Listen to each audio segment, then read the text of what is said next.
Hi folks. I wanted to talk today about a couple of things. Number one, I think right now I have 99 subscribers. And so if you haven't subscribed yet and you would like to, now is the chance to be the 100th subscriber and get a personal shout out by me. Or not if you'd rather remain anonymous. I could understand. Anyway, so like, comment, subscribe, hit the little bell for notifications. And today I want to talk about New Year's Eve. New Year's Eve's past. So I don't remember much about New Year's Eve as a kid. I think I was generally watching Dick Clark's New Year's Rockin' Eve, maybe the New York feed, so that I would be in bed by 9:30. And then as I got older and I got into the 80s, of course it got more interesting. A few memorable New Year's Eves. Okay, so in 1984, I was in San Francisco at a warehouse party with my friend Stuart Vance, and my friend Val, I think, was there. I'm sure she was there. Val was there, and a couple of other friends, and so we went to this big warehouse party down on the water in San Francisco. And the thing that I remember most about it, other than like dancing and then like standing out kind of like on the water and looking at the view, was that right at 1984, they of course played David Bowie's song 1984. And that was just the greatest. In 1986, I think, I went back to San Francisco with my friend Zach, and I don't know if we were with other people or not, probably, and we went to this gigantic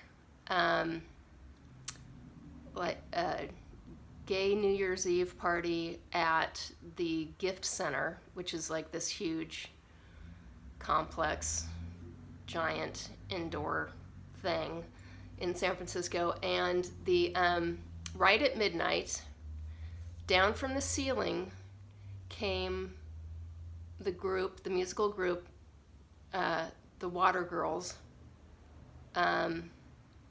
playing their hit song, It's Raining Men. Of course it was amazing. I was in like a gigantic place filled with guys, and It's Raining Men was playing from, I mean, how does it get better than that? So that was amazing. In, I think, I want to say going into 89, into 90, I was at a New Year's Eve party in Santa Monica at Santa Monica Civic.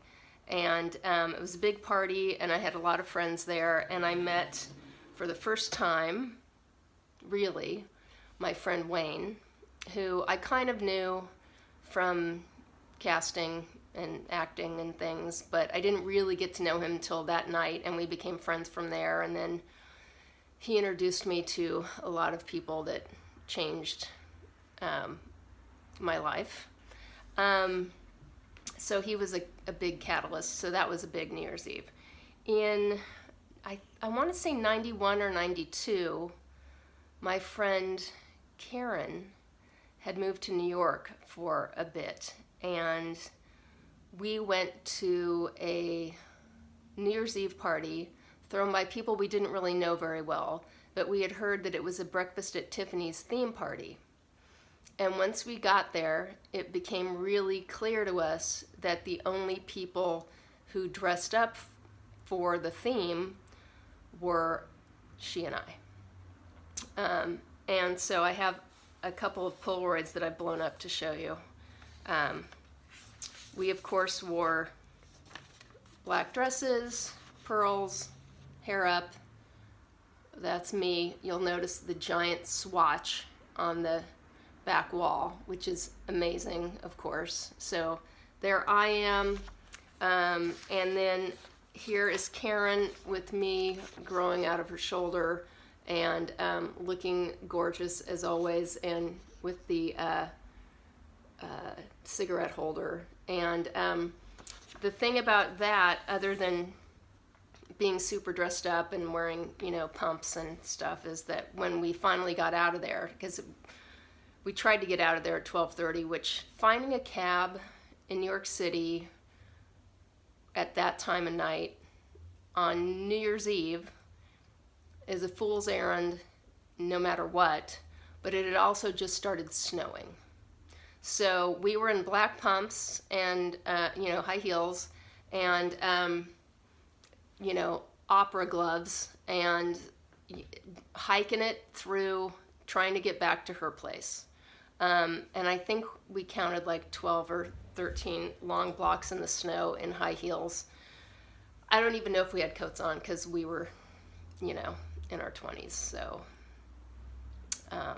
not always the best choices. But we gave up walking after about a dozen blocks and went to an all-night diner and had what I'm sure was shared a plate of fries or a piece of pie or something. And then finally we're able to, once we waited there long enough after lots of coffee, we're able to get back to her place, to her apartment. Other than that, I've had a couple of really fun New Year's Eve parties with groups of friends at restaurants where it was super dressy and we had a good time, and I met other friends for the first time at these places. And when I met Jeff, we were a few months into seeing each other, and on New Year's Eve I just remember that we got into our first real big argument over something I'm sure that was really interesting. I have no idea what it was now, but we fought well, and I think for many years that was like the last big argument that we had. We don't argue that often, but usually we make up pretty quickly, so that's always good. But anyway, he was house sitting at a friend's place that was on that night, and what I remember is that it had this beautiful view of Los Angeles, so that was really great. It was also really modern, like super modern architecture, this place, and the way it was furnished, so there was not really any sort of cushy, comfortable places to sit down. So I think we spent most of that evening in the hot tub, as you would in the Hollywood Hills. A lot of the 90s, actually, I feel like New Year's Eve was spent in a car driving around the Hollywood Hills looking for a party that we had heard about. We, meaning probably Karen, and then other friends looking. And then New Year's Eve would come, and we were just in the car, and then we would pull to the side of the road, and then the whole city would go crazy, and then we would just give up and then go to Jerry's Deli or something and have a plate of fries and pie and coffee. So since Bob has been born, so for the past 13 years or so, I have been generally, as far as I can remember, asleep by like 10, because, I mean, let's face it, any chance to sleep, I'm going to take it. But this New Year's Eve, Bob is spending the night at a friend's house with some other guys, and they are adamant that they will be staying up to see in the new year, and I am adamant that I will not be. So anyway, I will celebrate the new decade once it's here, maybe Wednesday morning sometime over coffee. But anyway, so just looking back on New Year's Eve. We're getting close. And I want to wish you all a happy, happy New Year. In case I don't talk to you before next year. I probably will. But just in case, happy 2020.